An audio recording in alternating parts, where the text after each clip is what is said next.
In the unfathomable depths of time, long before the first mortal drew breath, a cosmic drama unfolded that would shape the very foundations of existence.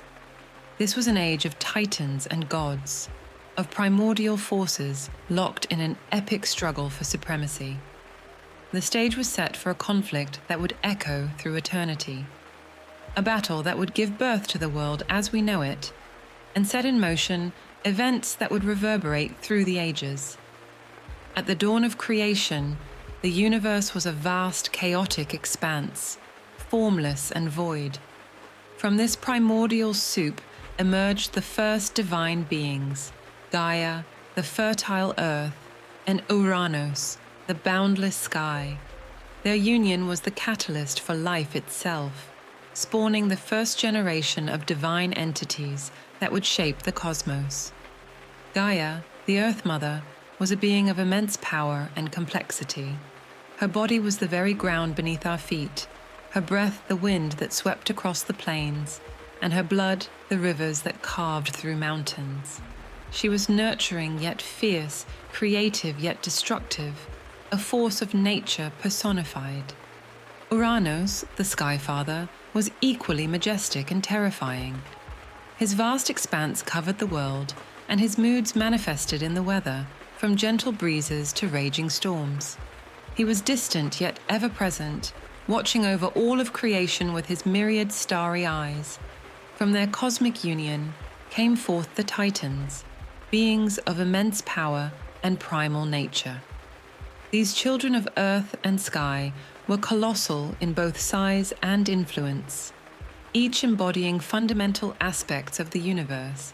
There was Oceanus, lord of the encircling world stream; Tethys, mother of rivers; Hyperion, father of heavenly lights; Theia, mother of the sun and moon; Ceus and Phoebe, keepers of the celestial axis; Cronus, master of time; and Rhea, mother of gods. But Uranos, in his infinite expanse, harbored a deep-seated fear of his own children's potential. This paranoia, born perhaps from the very nature of his all-seeing position, would set in motion a cycle of rebellion and retribution that would define the cosmos for eons to come. As Gaia continued to bring forth new life, Uranos looked upon his later children, the hundred-handed Hecatonchyres and the one-eyed Cyclopes, with growing apprehension. Where others might have seen the miracle of creation, Uranos saw only a threat to his unchallenged dominion. In a cruel act that defied the natural order, he imprisoned these offspring deep within the bowels of Gaia herself, condemning them to a lightless existence in the depths of the earth. Imagine, if you will, the anguish of Gaia, the Earth Mother, who had rejoiced in the birth of her children, now felt their pain as acutely as if it were her own. The weight of their imprisonment pressed upon her, both literally and figuratively. With each movement, each breath, she could feel their struggles, hear their cries for freedom. This torment, this violation of the most fundamental bonds of family, planted the seeds of resentment in Gaia's heart. The pain of her children's imprisonment was a constant, gnawing presence, like roots growing through stone, slowly but inexorably cracking the foundation of Gaia's love for Uranos. In her anguish and rage, she turned to her other children, the Titans, seeking an instrument of her vengeance. Among the Titans, it was Cronus who answered his mother's call, the youngest of the male Titans. Cronus was ambitious and unafraid to challenge the established order. Perhaps he saw in his mother's pain an opportunity to seize power for himself, or perhaps he was genuinely moved by the suffering of his siblings.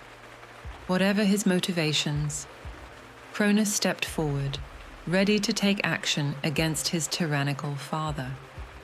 Gaia, knowing the strength required to overthrow Uranos, fashioned a great adamantine sickle.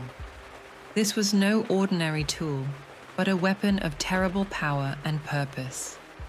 Forged from the hardest substance known to the immortals, its edge was sharper than any earthly blade. As she presented this fearsome implement to Cronus, one can imagine the mixture of anticipation and dread that must have filled the air. This was a point of no return, a moment that would forever alter the course of cosmic history. Cronus, emboldened by his mother's trust and his own desire for power, lay in wait for Uranos. The moment was carefully chosen when the sky god descended to embrace Gaia, as he had done countless times before.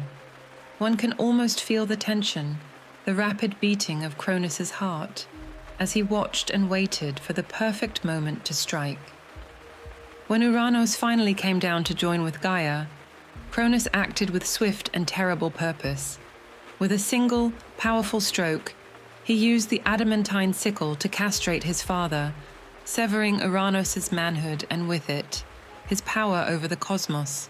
The act was violent, brutal, a shocking betrayal of the most fundamental familial bonds.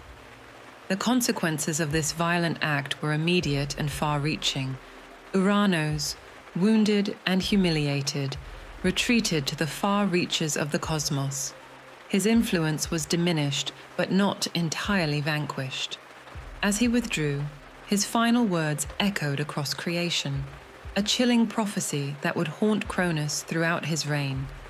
As you have overthrown me, so too shall you be overthrown by your own child. This prediction, born of pain and humiliation, would shape the actions of gods and titans for generations to come. But the act of castration had other, more immediate effects. From the spilled blood of Uranos, new life emerged, divine beings born of violence and retribution. The Gigantes, or giants, sprang forth, massive and fearsome warriors whose very existence was a challenge to the new order. These beings were monstrous in appearance, their great size matched only by their ferocity and their hatred for the established cosmic hierarchy. The Erinyes, or Furies, also came into being at this moment. These terrifying goddesses of vengeance were born from the drops of blood that fell upon Gaia. With serpents for hair and eyes that wept tears of blood, they embodied the very concept of retribution, destined to torment those who committed crimes against the natural order. The Meliai, ash tree nymphs, emerged as gentler spirits, bridging the gap between the divine and the natural world. These nymphs would go on to nurture and protect the forests, playing a crucial role in the ecosystem of the young world. And from the foam created where Uranos' severed genitals fell into the sea, Aphrodite, the goddess of love and beauty, was born.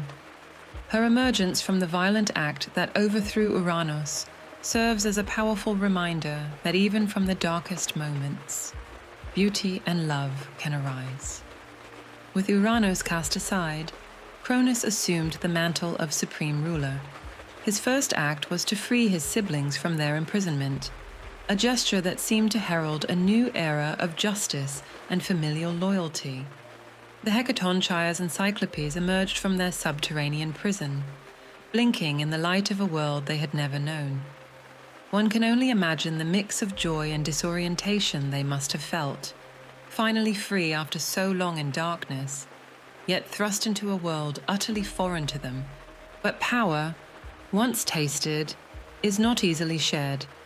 Cronus, now seated upon the throne of creation, began to display the same paranoia that had been his father's downfall. The immense strength of the Hecatonchyres and the craftsmanship of the Cyclopes began to seem less like assets and more like threats to his newfound authority. In a cruel twist of irony, Cronus made the decision to re-imprison these siblings, casting them back into the depths of Tartarus, the darkest pit of the underworld.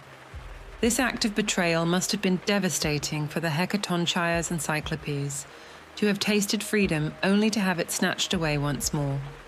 The psychological toll of such treatment is almost unimaginable. To ensure their captivity, Cronus appointed the fearsome dragon Campe as their guard. Campe was a monster of terrifying aspect, with the upper body of a woman, but with serpentine coils instead of legs. Her hair was a writhing mass of venomous snakes, and she breathed fire hot enough to melt adamantine. This nightmarish creature was charged with preventing any escape attempt, her very presence a constant torment to the imprisoned Titans. As Cronus consolidated his power, he took his sister Rhea as his wife, following the tradition of divine unions that had begun with Uranus and Gaia.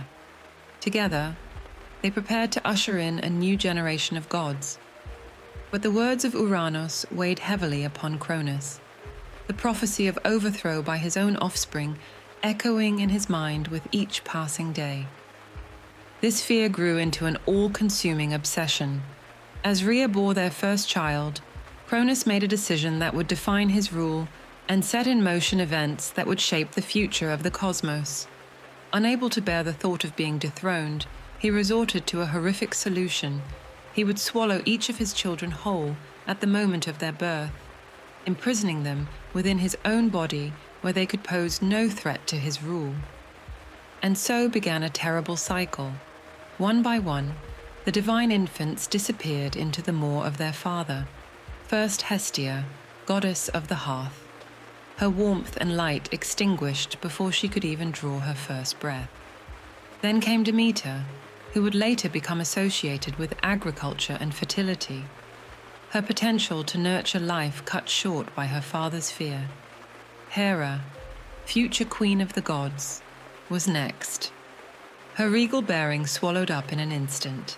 Hades, destined to rule the underworld, found himself in a different kind of darkness within his father's belly, and Poseidon, who would one day command the seas, was consumed before he could even feel the touch of water. Each birth, which should have been a moment of joy and celebration, became instead an act of unspeakable cruelty. Rhea, grief-stricken and desperate, could bear the loss no longer. The sight of her husband devouring their children filled her with a sorrow and rage that threatened to consume her. As she felt the stirring of her sixth child within her womb, she knew she could not allow this one to share the fate of its siblings. With determination born of maternal love and divine cunning, Rhea began to formulate a plan. She sought the counsel of her parents, Gaia and Uranus, the eldest gods who had seen the rise and fall of cosmic orders. They were eager to set in motion events that might bring about a new regime, one that could restore balance to the cosmos. When the time came for her to give birth, Rhea secretly traveled to the island of Crete. This land, rich in mystery and natural beauty, would become the nursery for a god destined to change the face of creation. In a hidden cave on Mount Ida, cloaked in secrecy and protected by divine magic, Rhea brought forth a son whom she named Zeus. But the deception was not yet complete. To ensure the safety of her newborn child, Rhea wrapped a stone in swaddling clothes, disguising it as an infant.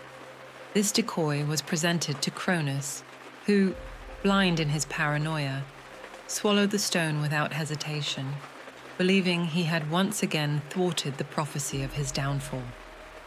Meanwhile, on Crete, the infant Zeus was hidden away from his father's gaze.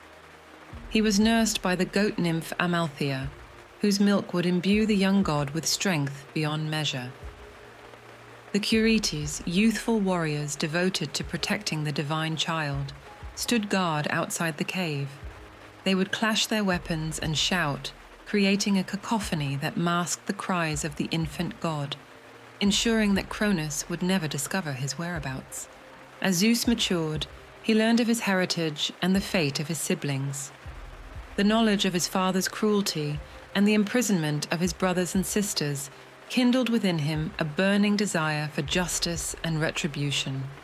He understood that he was not merely growing into his divinity, but preparing for a conflict that would determine the fate of the cosmos. The young god's education was comprehensive, covering not just the arts of war and statecraft, but also the deeper mysteries of the universe.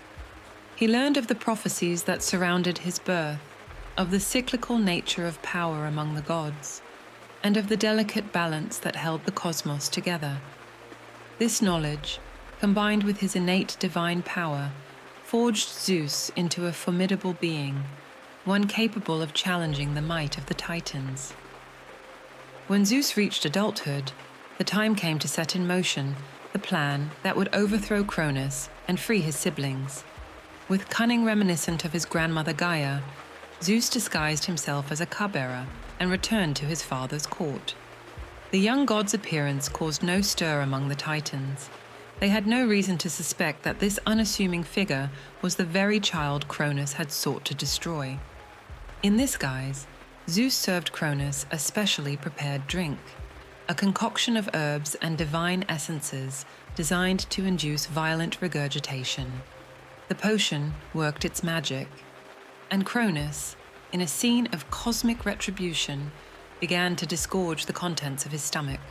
One by one, Zeus's siblings emerged, first the stone that had been swallowed in Zeus's place, then Poseidon, Hades, Hera, Demeter, and Hestia. The sight of his children, fully grown and bristling with divine power, filled Cronus with a terror he had never known. The very fate he had sought to avoid now stood before him, embodied in the son he had failed to destroy. Zeus cast aside his disguise, revealing himself in all his divine glory, and the battle for supremacy of the cosmos began in earnest. With his brothers and sisters now freed, Zeus rallied them to his cause. He spoke of a new order, one in which power would be shared and justice would prevail. Zeus promised that all who joined him would retain their rights and privileges, painting a picture of a cosmic hierarchy where each god would have a role to play. His siblings, grateful for their rescue and eager for vengeance against their father, pledged their allegiance to Zeus without hesitation. But the young gods knew that they could not hope to defeat the Titans alone. The elder gods, for all their cruelty and paranoia, were beings of immense power, with eons of experience in wielding their divine might. Zeus, guided by the counsel of Gaia, understood that they would need powerful allies if they were to emerge victorious. With this in mind, Zeus embarked on a perilous journey to the depths of Tartarus. His goal was to free the Hecatonchires and Cyclopes, beings of immense strength and skill who had suffered imprisonment twice over. Zeus knew that their power could tip the scales in the coming war, and their gratitude could secure their loyalty to his cause. The descent into Tartarus was a harrowing experience, even for a god of Zeus's caliber. The depths of the underworld were a realm of perpetual darkness, filled with the tortured wails of the damned and the malevolent whispers of ancient, forgotten entities. But Zeus pressed on, driven by the knowledge that the fate of the cosmos hung in the balance. At the gates of the prison that held the Hecatonchires and Cyclopes, Zeus confronted the monstrous Campi. The dragon guardian, a beast of terrifying aspect and immense power, had never failed in her duty to prevent escape from Tartarus. A battle of truly cosmic proportions ensued, with Zeus unleashing the full extent of his divine power against Campe's primal fury. The clash between god and monster shook the very foundations of the underworld. Lightning arced through the perpetual gloom of Tartarus, illuminating realms that had known only darkness for eons. Campe's fiery breath met Zeus's thunderbolts in explosive confrontations that scarred the very fabric of reality. But in the end, it was Zeus who emerged victorious, slaying Campe and shattering the bonds that held the Hecatonchires and Cyclopes. As the dust settled and the echoes of battle faded, Zeus stood before the freed prisoners. The Hecatonchires, with their 100 hands and immense strength, looked upon their liberator with a mixture of awe and gratitude. The Cyclopes, master craftsmen whose skills were unrivaled even among the gods, saw in Zeus a leader worthy of their loyalty. Without hesitation, the freed prisoners pledged their support to Zeus and his cause. The Cyclopes, eager to put their skills to use in the service of their new patron, set about forging mighty weapons for the young gods. Their workshop became a flurry of activity. Divine fire and primordial materials combining to create artifacts of unimaginable power. To Zeus, they gifted lightning bolts of such potency that they could shatter mountains and boil oceans. These thunderbolts would become Zeus's signature weapon, a symbol of his authority and a tool of both creation and destruction. Poseidon received a magnificent trident, a three-pronged spear capable of shaking the earth and commanding the seas. This weapon would allow Poseidon to assert his dominion over the waters and become a force to be reckoned with in the coming war. Hades, for his part, was presented with a helm of darkness, a cap of invisibility that would allow him to move unseen even among gods and titans. This gift suited the god, who would one day rule the unseen realms of the underworld, providing him with a tactical advantage that would prove crucial in the battles to come. Armed with these divine weapons and bolstered by their new allies, Zeus and his siblings prepared for war against the Titans. The stage was set for the Titanomachy, a cataclysmic conflict that would reshape the very foundations of the cosmos and determine the fate of all creation. As news of Zeus's return and the liberation of his siblings spread, the Titans began to mobilize. Cronus, realizing that his worst fears had come to pass, called upon his brothers and allies to stand with him against this threat to their power. The battlefield was chosen. Mount Olympus would be the stronghold of Zeus and his forces, while the Titans would make their stand upon Mount Othrys. The war that followed was unlike anything the cosmos had ever witnessed. For 10 long years, the conflict raged, each battle more devastating than the last. The very fabric of reality groaned under the weight of the divine combat, as gods and titans unleashed powers that could reshape continents and alter the course of rivers. Imagine, if you will, the scene of these cosmic battles. The sky, once a realm of serene beauty, now crackled with divine energy. Lightning bolts the size of mountains streaked across the heavens, their thunderous impacts shaking the earth to its core.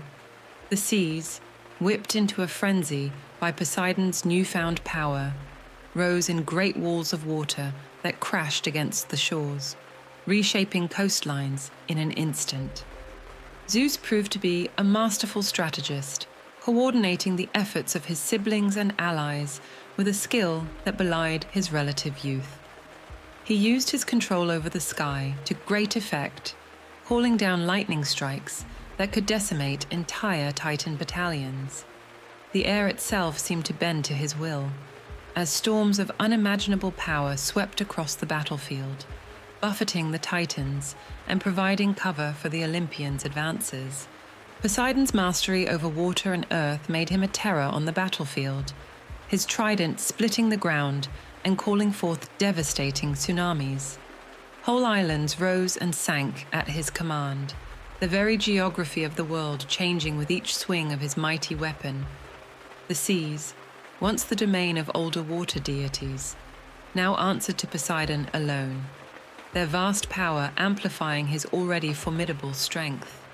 Hades, often unseen thanks to his helm of darkness, struck fear into the hearts of the Titans with his sudden, deadly attacks. He would appear from nowhere, his black sword reaping a terrible toll before he vanished once more into shadow. The very ground beneath the Titans' feet became treacherous, as Hades used his connection to the underworld to open chasms and pitfalls at crucial moments. The Hecatonchires proved to be invaluable allies to the Olympians. With their 100 hands, they could hurl entire mountains as if they were pebbles, bombarding the Titans with a relentless barrage of stone and earth. The very landscape was reshaped by their efforts, as peaks were toppled and valleys filled in the wake of their awesome attacks. Their strength was such that they could grapple with multiple Titans at once, their many arms allowing them to attack and defend simultaneously. But the Titans were far from helpless. Led by Cronus, they unleashed primordial powers that threatened to unravel the very fabric of creation. Cronus himself, wielding his deadly scythe, could manipulate time on the battlefield, aging his opponents or reversing the flow of time to undo the Olympians' victories. His presence alone was enough to make the younger gods hesitate, the memory of his terrible acts still fresh in their minds. Atlas, mightiest of the Titan warriors, proved to be a particularly formidable foe. His strength was such that he could match the combined might of several Olympians, and his tactical acumen made him a constant thorn in the side of Zeus's forces. Mountains crumbled in his grasp, and he could hurl boulders with such force that they left trails of fire in the sky. Other Titans brought their own unique powers to bear. Hyperion, Titan of light, could blind his foes with searing flashes or burn them with concentrated beams of solar energy. Oceanus, though he chose to remain neutral in the conflict, could not prevent his vast waters from being used as a battleground, the seas churning with the clash of divine energies. As the war dragged on, it seemed that neither side could gain a decisive advantage. The balance of power teetered back and forth, with victories and defeats accumulating on both sides. The cosmos groaned under the weight of the conflict, and it seemed that the fighting might continue for eternity. But Zeus, ever cunning and resourceful, had one final stratagem to employ. Recalling the advice of Gaia, he realized that the key to victory lay not just in brute force, but in strategy and deception. With this in mind, he turned to his brother Hades and hatched a daring plan. Donning the helm of darkness, Hades became invisible to both god and Titan alike. Under the cover of this perfect concealment, he infiltrated the Titan's stronghold on Mount Othrys. There, moving like a shadow among the enemy, Hades systematically destroyed the Titans' weapons and armaments, crippling their ability to wage war effectively. With their arsenal depleted and their defenses weakened, the Titans found themselves at a decisive disadvantage. Zeus seized this opportunity to launch a final, massive assault. Leading the charge himself, he called down a storm of lightning unlike any seen before or since. The sky was split asunder by the fury of his attack, and the Titans, caught unprepared and under-equipped, began to falter. In the chaos of the battle, the tide turned definitively in favor of the Olympians. One by one, the Titans fell before the onslaught of Zeus and his allies. Even the mighty Atlas was forced to his knees, unable to withstand the combined might of the young gods and their monstrous allies. As the dust settled on the field of battle, it became clear that the age of the Titans had come to an end. Cronus and most of the male Titans were captured and bound in unbreakable chains forged by Hephaestus. Zeus, remembering the cruelty of his father and grandfather, decreed that the defeated Titans would be imprisoned in Tartarus, the same lightless abyss where the Hecatonchires and Cyclopes had been confined. The Hecatonchires, their loyalty proven in battle, were appointed as the guards of Tartarus, ensuring that the Titans would never again threaten the new cosmic order. The gates of their prison were crafted by Poseidon, sealed with all the power of the sea god's mastery over stone and water. Not all of the Titans shared in this fate, however. Those who had remained neutral in the conflict or had sided with the Olympians were spared punishment. Prometheus and his brother Epimetheus, who had chosen to ally themselves with Zeus, were allowed to retain their freedom. The female Titans, including Rhea and Mnemosyne, were generally left in peace, their power diminished, but their liberty intact.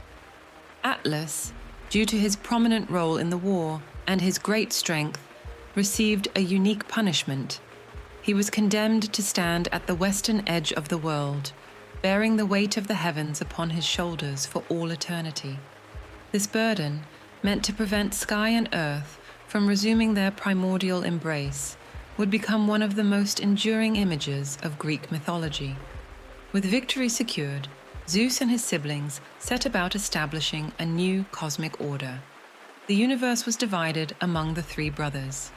Zeus claimed dominion over the sky and the earth, becoming the king of gods and men. Poseidon was granted lordship over the seas and waters, while Hades was given rule of the underworld and all that lay beneath the earth. The other Olympians were each granted spheres of influence and worship. Hera, who would become Zeus's wife, was made queen of the gods and the patron of marriage and childbirth. Demeter was given dominion over agriculture and the harvest, while Hestia became the goddess of the hearth and home. The Cyclopes, in recognition of their crucial role in the Olympians' victory, were honored with a place in the new order.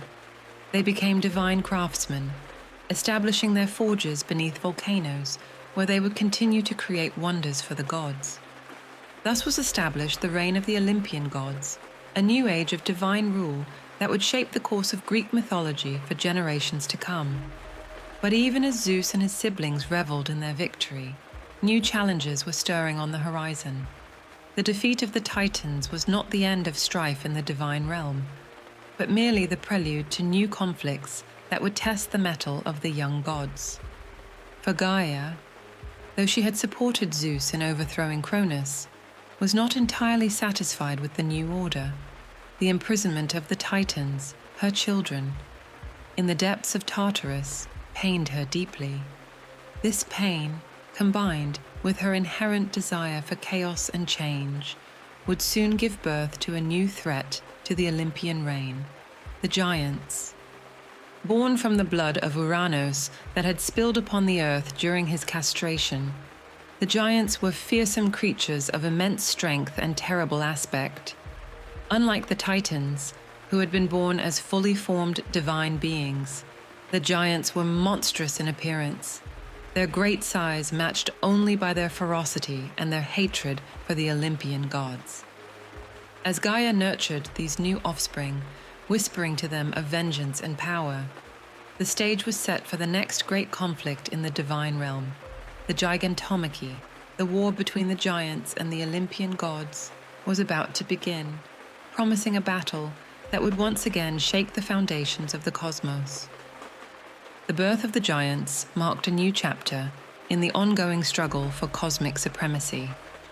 Unlike their Titan predecessors, these beings were born with an innate hostility towards the established order. From the moment they emerged from the earth, bristling with weapons and armored for war, it was clear that conflict was inevitable. Gaia, still seething from the imprisonment of the Titans, saw in the giants an opportunity for revenge against Zeus and the Olympians.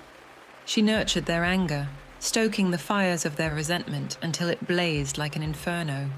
The giants, already predisposed to violence, needed little encouragement to turn their wrath against the gods of Olympus. The Gigantomachy began with a sudden and terrifying assault. The giants, in their fury, began hurling massive boulders and uprooted trees towards the heavens, their primitive missiles threatening to breach the very gates of Olympus. The sky darkened with their projectiles, and the earth trembled beneath their thunderous footsteps as they marched to war. Zeus and the other Olympians, still basking in the afterglow of their victory over the Titans, were caught off guard by the ferocity of this new threat. Quickly, they rallied their forces, preparing to defend their newly won kingdom against this unexpected onslaught. As the two sides clashed, it became apparent that this war would be different from the Titanomachy. The giants, though lacking the divine sophistication of the Titans, made up for it with their savage strength and numbers. Each giant was a formidable opponent, their size and power making them near equals to the gods in single combat. The battleground for this cosmic conflict was Phlegra, a region that would become legendary in Greek mythology. Here, the very landscape was reshaped by the titanic struggle. As gods and giants grappled in earth-shattering combat, mountains were toppled, valleys were carved out, and entire forests were leveled as collateral damage in the fight. Zeus once again took the lead in the battle, hurling his thunderbolts with deadly accuracy. Each bolt that found its mark left a giant charred and broken, but for each one that fell, It seemed two more rose to take its place. Ares, the god of war, reveled in the chaos, his spear claiming countless giant lives, yet even his bloodthirst could not stem the tide of enemies. Athena, goddess of wisdom and warfare, proved to be a crucial ally in the fight. Her strategic mind helped coordinate the Olympians' efforts, turning what might have been a disorganized brawl into a more cohesive defense. She herself was a terror on the battlefield, her aegis striking fear into the hearts of the giants, her spear finding weak points in their defenses. Hera, Poseidon, and the other Olympians each played their part, unleashing their divine powers against the giant horde. The earth shook with Poseidon's earthquakes, the air crackled with Zeus's lightning, and the giants fell by the dozens to Artemis's unerring arrows. Yet still they came, their numbers seemingly endless, their strength undiminished by their losses. As the battle raged on, a crucial piece of information came to light. Gaia, in her desire to ensure the giants' victory, had sought out a magical herb that would make her children invulnerable to the weapons of the gods. Learning of this, Zeus took swift action. He commanded Helios, the sun, Selene, the moon, and Eos, the dawn, to cease shining, plunging the world into darkness. In this blackness, Zeus himself scoured the earth, finding and harvesting the herb before Gaia could use it to aid her giant offspring. But even with this advantage denied to them, the giants proved to be nearly unstoppable. It was then that an ancient prophecy came into play, one that stated the giants could only be truly defeated with the help of a mortal hero. This prophecy would bring a new player onto the cosmic battlefield, Heracles, the mightiest of heroes, son of Zeus. Heracles, already renowned for his incredible strength and heroic deeds, was summoned to Olympus to aid in the battle against the giants. His arrival marked a turning point in the war, as his mortal hand could deliver the killing blow that the gods alone could not. The combined might of the Olympians and Heracles proved to be a formidable force. Working in tandem, gods and hero began to turn the tide of battle. Heracles, with his great club and unerring arrows, brought down giant after giant, while the gods used their powers to weaken and confuse their foes. Among the giants, two stood out as the mightiest of their kind, Alcyoneus and Porphyrion. Alcyoneus possessed the power of immortality, but with a crucial weakness: he could only remain invulnerable while in contact with the land of his birth. Heracles, guided by Athena's wisdom, engaged Alcyoneus in combat. After a fierce struggle, the hero managed to lift the giant from the ground and carry him beyond the borders of his homeland. Once separated from his native soil, Alcyoneus lost his immortality, and Heracles was able to strike him down. Porphyrion, the king of the giants, posed an even greater threat. In the heat of battle, he attempted to assault Hera, queen of the gods. Zeus, enraged by this affront, struck the giant with a thunderbolt, momentarily stunning him. This gave Heracles the opening he needed, and with a well-aimed arrow, he felled the giant king. The fall of their two mightiest warriors dealt a crushing blow to the giants' morale, but the battle was far from over. Each of the Olympians faced their own challenging opponents. Apollo and Heracles worked together to bring down the giant Ephialtes, with Apollo shooting out one of the giant's eyes and Heracles the other. Dionysus, god of wine and revelry, proved his worth in battle by slaying the giant Eurytus with his thyrsus, a staff tipped with a pine cone. Hecate, the goddess of magic and crossroads, used her burning torches to defeat Clytius. Hephaestus, the divine blacksmith, overcame the giant Mimas by hurling molten metal at him, a fitting end for the god of fire and forge. Athena faced off against the fearsome Enceladus. In a display of her tactical prowess, she hurled the entire island of Sicily on top of the giant, trapping him beneath its weight for eternity. His struggles beneath the island were said to cause earthquakes and volcanic eruptions. The goddess also battled Pallas, another mighty giant. In a gruesome twist, Athena flayed Pallas and used his impenetrable skin to create the Aegis, her legendary shield. Poseidon, god of the seas, engaged in combat with the giant Polybotes. Using his mastery over earth and water, Poseidon tore off a piece of the island of Kos and hurled it at his opponent, creating the island of Nisyros and burying Polybotes beneath it.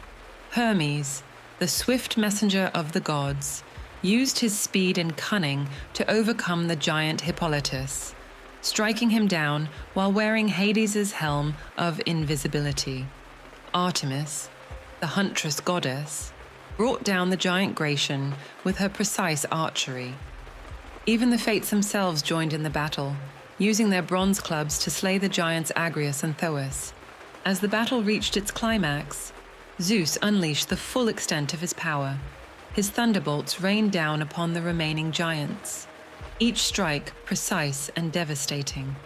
Heracles, true to the prophecy, followed each of Zeus's attacks with a mortal blow, ensuring that the giants could not recover from their wounds. The combined assault of Olympian power and mortal heroism finally broke the giants' resistance. Those who were not slain fled in terror, pursued to the ends of the earth by the victorious gods. Many were buried beneath islands or mountains, their eternal struggles beneath the earth said to be the cause of volcanic eruptions and earthquakes. With the defeat of the giants, the Olympians had quashed the last major threat to their rule.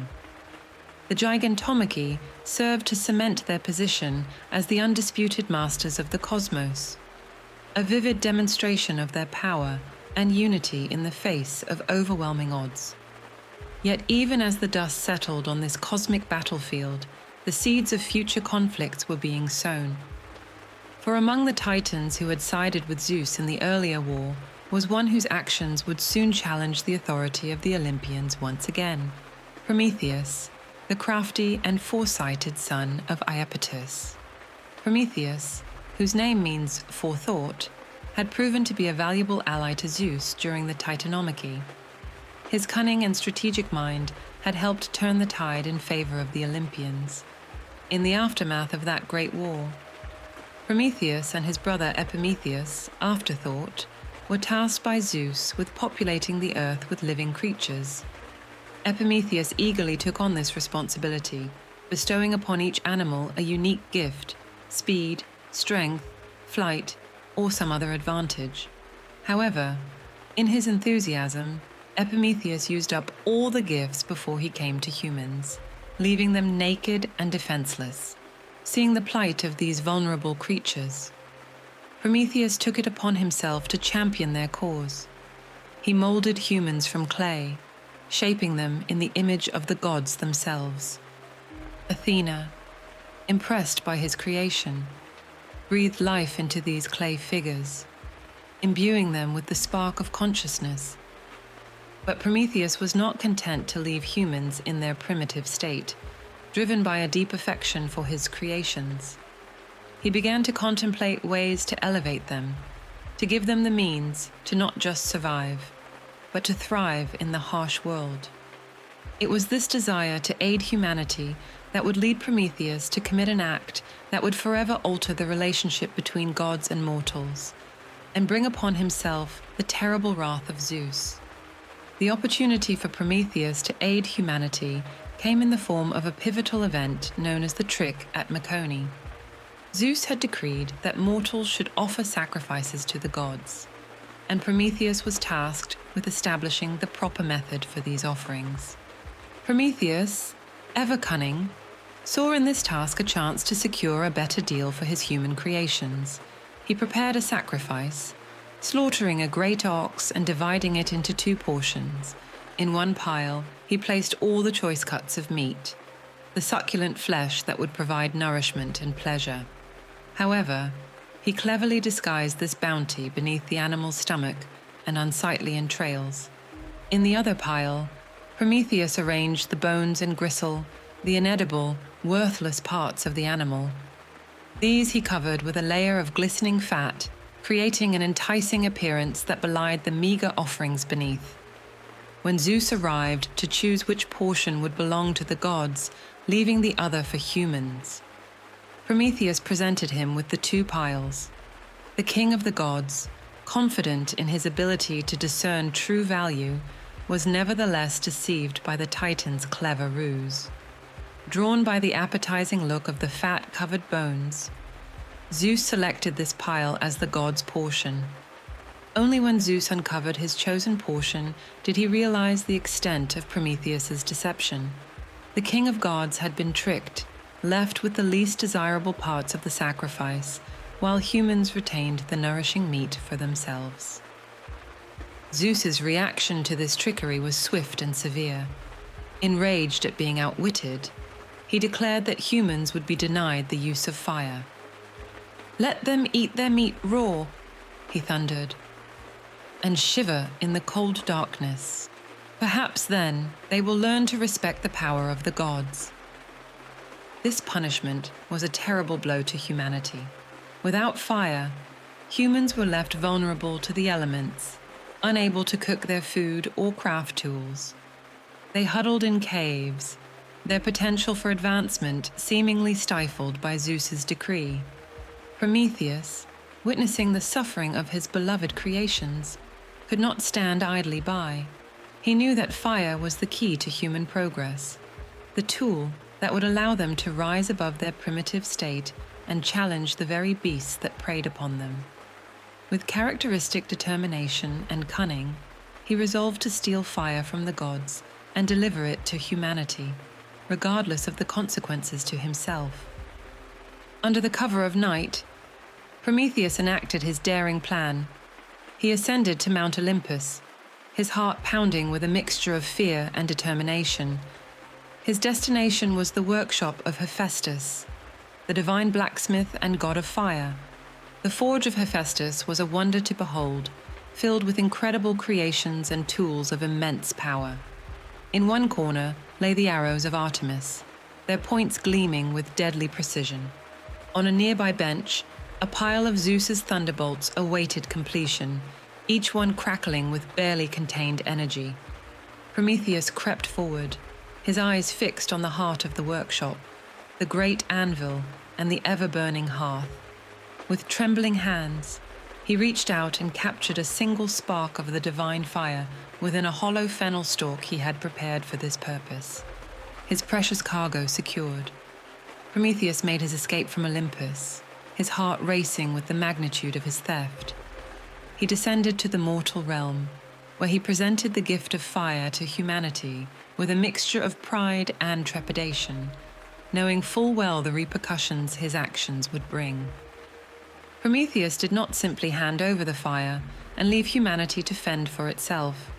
Understanding the transformative potential of his gift, he took the time to instruct humans in its many uses. He taught them how to tend and maintain the flames, how to use fire for warmth and light in the darkness.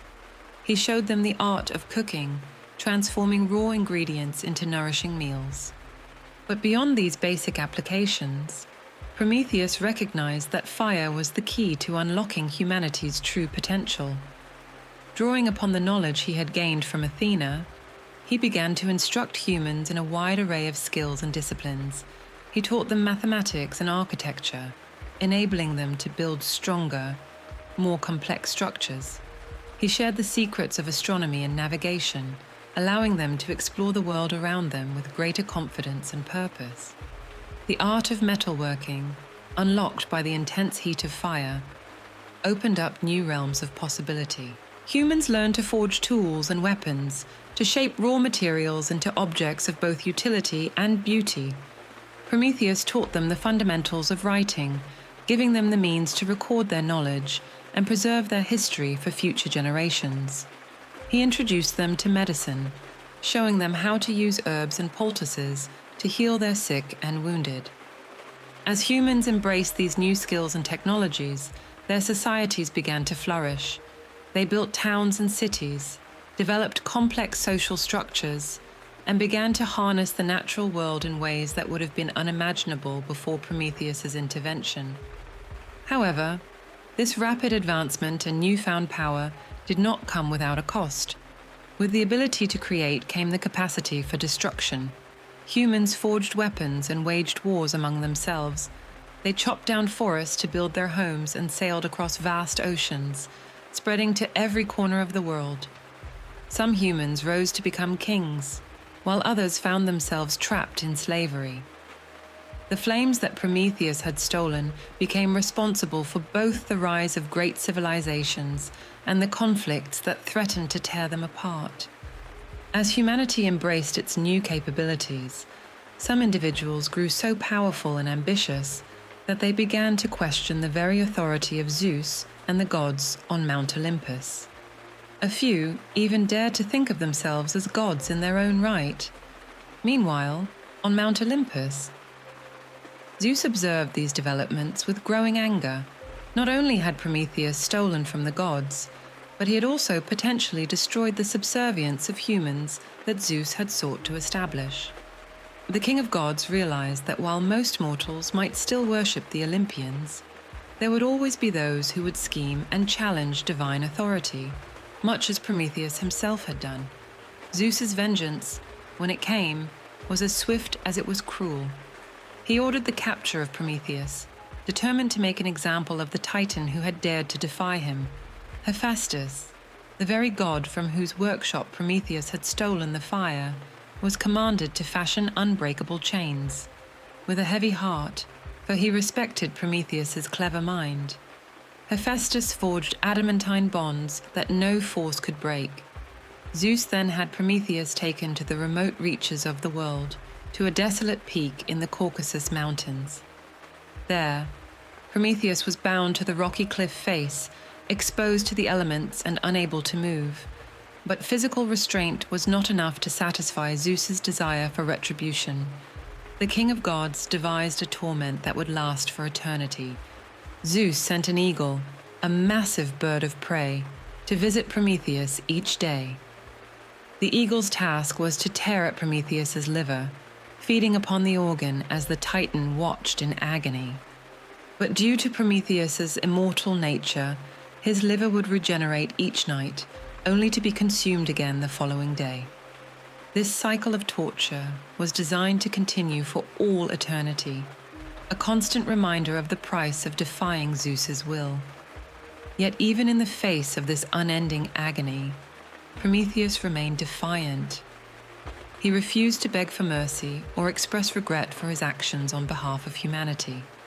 In fact, Prometheus possessed knowledge that he believed would eventually lead to his freedom.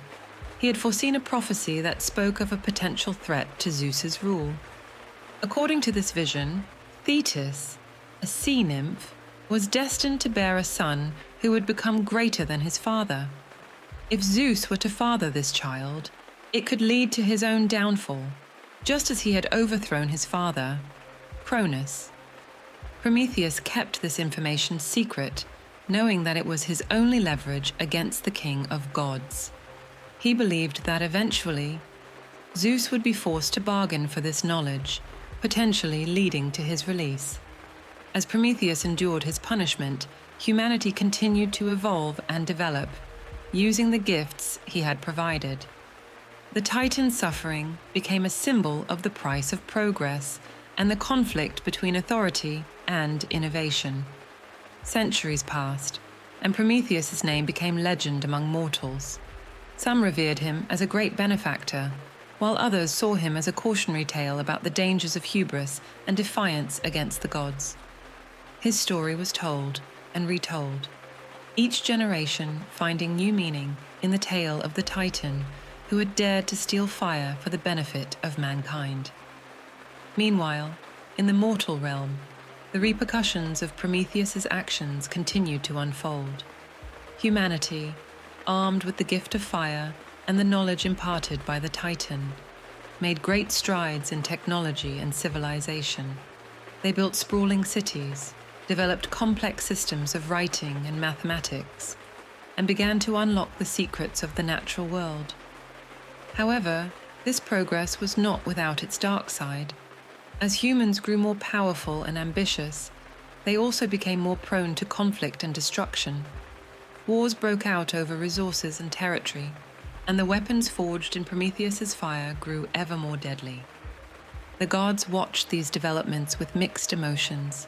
Some, like Athena, took pride in human achievements, seeing them as a reflection of divine inspiration. Others, like Ares, reveled in the conflicts that arose, feeding off the energy of battle and strife. Zeus, for his part, remained conflicted. While part of him admired the ingenuity and resilience of these mortal creatures, he also resented their growing independence and the potential threat they posed to divine authority. He kept a watchful eye on humanity, ready to intervene should they overstep their bounds. As the centuries turned to millennia, Prometheus's torment continued unabated. Each day, the eagle would descend upon him, tearing at his liver with relentless ferocity. Each night, his body would heal, preparing him for another day of agony. Yet through it all, Prometheus refused to yield, drawing strength from the knowledge that his sacrifice had enabled humanity to thrive. The Titan's resolve was tested countless times. Zeus sent emissaries to try and break his will, offering relief from his torment in exchange for an apology or a pledge of loyalty. But Prometheus remained steadfast, knowing that his secret, the prophecy about Thetis' son, was his only proper leverage. It was only with the arrival of a great hero that Prometheus' circumstances began to change. Heracles, the mighty son of Zeus, was on a journey to complete his famous 12 labors. His travels brought him to the Caucasus Mountains, where he encountered the bound Titan. Heracles was moved by Prometheus' plight and impressed by his unwavering spirit. The hero decided to intercede on the Titan's behalf, approaching Zeus with a proposition. Heracles offered to slay the eagle that tormented Prometheus each day, arguing that such an act of mercy would bring glory to Zeus without diminishing his authority. Zeus, impressed by his son's compassion and wisdom, agreed to the plan, but with a condition. Prometheus would be required to wear a ring made from his chains, symbolizing his eternal bond to the rock of his punishment. This compromise allowed Zeus to maintain his pride while offering a path to Prometheus's release. With Zeus's blessing, Heracles returned to Prometheus. With a well-aimed arrow, he slew the eagle, ending centuries of daily torment. He then broke the chains that bound the Titan to the mountain, finally granting him physical freedom. As agreed, Prometheus accepted the ring forged from his chains, a permanent reminder of his punishment and the consequences of defying the gods. With this act, a new chapter began in the relationship between gods, titans, and mortals. Prometheus, now free to move about the world, found himself in a vastly changed landscape. Humanity had progressed far beyond what he had initially envisioned. Their cities and technologies were a testament to the potential he had seen in them so long ago. The tale of Prometheus, however, was far from over. His release marked not an end, but a new beginning in the complex relationship between immortals and humans. As he walked the earth, observing the fruits of his long-ago gift, Prometheus found himself both awed and troubled by what humanity had become. Cities rose like mountains from the plains, their spires reaching the heavens. The fires he had gifted now powered great machines, transforming the very face of the world. Humans had fulfilled much of the potential he had seen in them, but at what cost? The Titan wandered through marketplaces filled with goods from distant lands, listened to debates in forums where ideas clashed like swords, and witnessed the incredible power of armies marching to war. He saw how fire, once a simple tool for warmth and cooking, had been harnessed to forge weapons capable of leveling entire cities. This duality of progress and destruction weighed heavily on Prometheus. He had given humanity the means to elevate themselves, but in doing so, Had he also given them the tools of their downfall? The question haunted him as he traveled, unseen and unrecognized, among the mortals he had championed. Meanwhile, on Mount Olympus, the gods continued to watch and argue over the fate of humanity. Some, like Athena, advocated for continued guidance and inspiration. Others, like Ares, relished in the conflicts that arose from human ambition. Zeus, ever mindful of his authority, walked a fine line between indulgence and punishment of mortal endeavors. Prometheus, bearing the ring that symbolized his punishment, found himself in a unique position, no longer bound to his rock, yet not entirely accepted among the Olympians. He became a bridge between two worlds. Mortals, having long revered him as a distant benefactor, now found themselves face to face with their patron, though few recognized him for who he was. In quiet moments, Prometheus would remove the ring from his finger, feeling the weight of his centuries-long punishment. He would remember the pain of the eagle's talons, the loneliness of his isolation, and the unyielding nature of his bonds. But he would also recall the fire of defiance that had burned within him, the unwavering belief in humanity's potential that had sustained him through his ordeal. As he replaced the ring, Prometheus renewed his commitment to improving humankind. He began to work subtly, inspiring inventors and philosophers and guiding leaders and artists. His influence was felt in the great works of civilization, in the soaring architecture of temples, the profound words of poets, and the bold explorations of scientists. Yet, true to his name, Prometheus looked to the future with both hope and trepidation. He foresaw significant challenges ahead for humanity, trials that would test their wisdom, compassion, and the gifts he had bestowed upon them. The fire of knowledge, once ignited, could not be extinguished, and its light cast both illuminating and terrifying shadows. As the ages passed, the story of Prometheus evolved. To some, he remained a tragic hero, a champion of progress who suffered for his defiance of tyranny. To others, he became a cautionary tale, a reminder of the dangers of overreaching and the importance of respecting divine authority. Prometheus himself, ever watchful, ever thinking ahead, continued his silent vigil over humanity. The ring on his finger served as a constant reminder of the price of his actions and the responsibility he bore. He knew that the future of humanity, their triumphs and failures, would forever be intertwined with his legacy.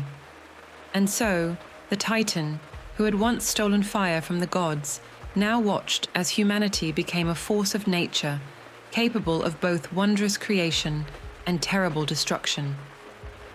The gift of Prometheus burned on, its flame flickering in the hearts and minds of every human who dared to challenge the boundaries of knowledge and push the limits of what was possible. As the modern age dawned, bringing unprecedented advancements and unforeseen challenges, Prometheus pondered the ultimate consequences of his ancient act of defiance. Had he truly liberated humanity, or exchanged one form of bondage for another? Only time would tell, and if there was one thing the immortal Titan had in abundance, it was time. The tale of Prometheus, the foresighted firebringer, continues to resonate through the ages. It serves as a testament to the enduring power of compassion, the unyielding nature of the human spirit, and the eternal dance between progress and consequence. In every spark of innovation, in every flame of rebellion against oppression, in every light of hope kindled in darkness, Prometheus's legacy lives on, a burning reminder of the profound impact one act of defiance can have on history. As humanity stands on the brink of new frontiers, reaching for the stars, unraveling the mysteries of life itself, and grappling with the consequences of its own creations, the spirit of Prometheus remains ever present. His gift of literal and metaphorical fire continues to light the way forward, even as it casts long shadows of responsibility and consequence. The cycle of creation and destruction, progress and setback that Prometheus set in motion with his theft of fire continues to shape the human experience. Each discovery and technological advancement carries the potential for both great good and terrible harm. It is a legacy that humanity must continually reckon with, a challenge laid down by the Titan eons ago. And what of the gods? In a world increasingly shaped by human hands, their influence has waned. Yet, in the grand cosmic dance, their roles have merely shifted. Zeus and his fellow Olympians now watch from afar. Their direct interventions are rare, but their essence is still woven into the fabric of existence. They remain symbols, as archetypes embedded deep in the human psyche, influencing thoughts and actions subtly yet profoundly. Once bound and now free yet forever marked, Prometheus continues his eternal vigil. He walks among humanity, a silent guardian and subtle guide. His presence is felt in every laboratory where scientists push the boundaries of knowledge, every workshop where inventors bring new wonders to life, and every classroom where young minds first grasp the power of reason and imagination. But the Titan's gift came with a price, and that debt is still being paid. The fire that warms can also burn, and humanity must constantly strive to wield its power responsibly. The challenges of the modern world, climate change, technological ethics, and the quest for sustainable progress echo the fundamental questions of Prometheus's ancient act of defiance and generosity. As humanity stands at a crossroads, facing decisions that will shape the fate of their species and planet, Prometheus's wisdom is needed more than ever. His foresight, compassion, and understanding of the delicate balance between progress and preservation are lessons that resonate across the millennia. The story of Prometheus is far from over. It continues to unfold in the daily struggles and triumphs of every human being, in the grand sweep of history, and in the uncertain future. The fire he stole from the gods still burns, passed from hand to hand, from generation to generation, a beacon of hope and a tool of transformation. And so, as we look to the future, we carry the legacy of Prometheus, the burden and the blessing of knowledge, the power to shape our destiny, and the responsibility to use that power wisely. In every moment of choice, in every act of creation or destruction, we write the next chapter of this ancient tale. Like all great stories, the myth of Prometheus is not just a relic of the past, but a living, breathing narrative that continues to shape our present and inform our future. It reminds us of our potential for greatness and our capacity for folly, of the price of defiance and the value of compassion. It challenges us to think beyond the immediate and consider the consequences of our actions, not just for ourselves, but for all of humanity and the world we inhabit. As we stand on the shoulders of countless generations, gazing into the uncertain future, we are all, in a sense, Prometheus unbound. We carry within us the fire of knowledge and creativity, the power to reshape our world, and the freedom to choose our path. The chains that once bound the Titan now bind us all to each other, our past, and the consequences of our choices. Ultimately, Prometheus's tale is not just a story of gods and titans, of punishment and defiance. It is the story of humanity itself, our struggles, aspirations, failures, and triumphs. It reminds us that even in our darkest hours, there is always a spark of hope, a flame of possibility that can never be extinguished. And so, as we face the challenges of our time and the uncertainties of the future, let us remember the lesson of Prometheus.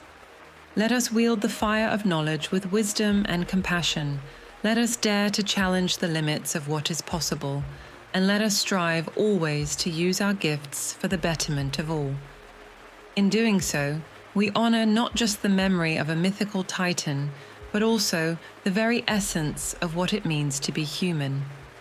The story continues, written in every individual's actions, every society's progress, and every generation's dreams.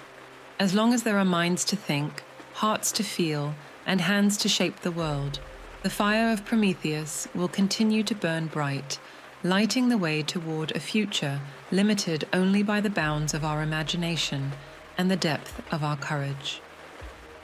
As we reflect on Prometheus's enduring legacy, we are reminded that the true power of his gift lies not just in the flame itself, but in what it represents: the inexhaustible human capacity for growth, innovation, and transformation. The fire he stole from the gods has become a metaphor for the spark of creativity within us, waiting to be kindled and nurtured into a blaze that can illuminate the darkest corners of our world. In the face of global challenges that would have been unimaginable to our ancestors, we find ourselves needing Promethean wisdom and courage more than ever before. The climate crisis, the ethical dilemmas posed by artificial intelligence, and the quest for sustainable energy sources are the modern-day equivalents of the primordial darkness that Prometheus sought to dispel with his stolen fire. Yet, just as the Titan's gift was double-edged, capable of both creation and destruction, so are the tools and technologies we have developed in the wake of his legacy. The same fire that powers our cities and enables our modern way of life threatens to consume our planet if left unchecked. The knowledge that allows us to peer into the building blocks of life itself also raises profound questions about the nature of existence and our role as stewards of our own genetic destiny. In this context, the figure of Prometheus takes on new significance. He becomes not just a patron of human progress, but a symbol of the responsibility that comes with great power. His eternal punishment is a stark reminder that our actions have consequences, often far beyond what we can foresee. Yet his unwavering defiance in the face of that punishment speaks to the indomitable spirit of humanity, our refusal to accept limitations, our drive to push beyond boundaries, our eternal quest for knowledge and understanding. As we stand at the threshold of new frontiers in space exploration, biotechnology, and the digital realm, we must ask ourselves, how can we embody the best aspects of Prometheus? How can we harness the fire of innovation to light the way forward while also being mindful of the shadows it casts? The answer lies in embracing the full complexity of the Promethean legacy. We must cultivate the boldness to reach for the fire of knowledge and the wisdom to wield it responsibly. We must balance our drive for progress with a deep respect for the delicate systems, both natural and social, that sustain us. We must strive to be not just clever, like Prometheus in his theft, but truly foresighted, considering the long-term implications of our actions. In this endeavor, we might find guidance in the other aspects of Prometheus's myth. His compassion for humanity, which drove him to defy the gods, reminds us that actual progress must be in service of the greater good, not merely personal gain. His ability to see beyond the present moment, to foresee potential futures, challenges us to think in terms of generations, not just immediate gratification. Moreover, the resolution of Prometheus's story, his eventual release through the intervention of Heracles, offers a powerful lesson in the importance of cooperation and reconciliation. It suggests that even the most intractable conflicts can be resolved, and that bridges can be built between opposing forces for the benefit of all. As we write the following chapters of human history, let us draw inspiration from this ancient tale. Let us be bold in our aspirations, ethical in our actions, and wise in our stewardship of our inherited gifts. Let us recognize that we are all, in our own ways, bearers of Prometheus's fire, charged with the tremendous responsibility of shaping the future of our species and our planet.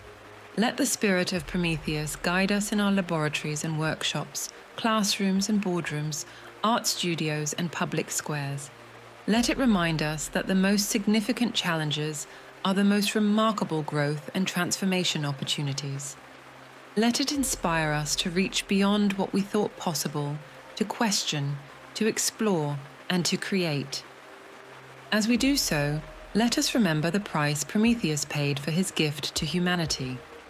Let his suffering serve as a call to humility, a reminder that our actions ripple across time and space in ways we cannot always predict or control.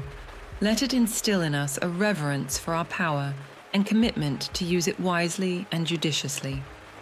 In the end, the fire of Prometheus is not just a gift, but a trust. It has been passed down to us through countless generations, each adding their spark to its eternal flame.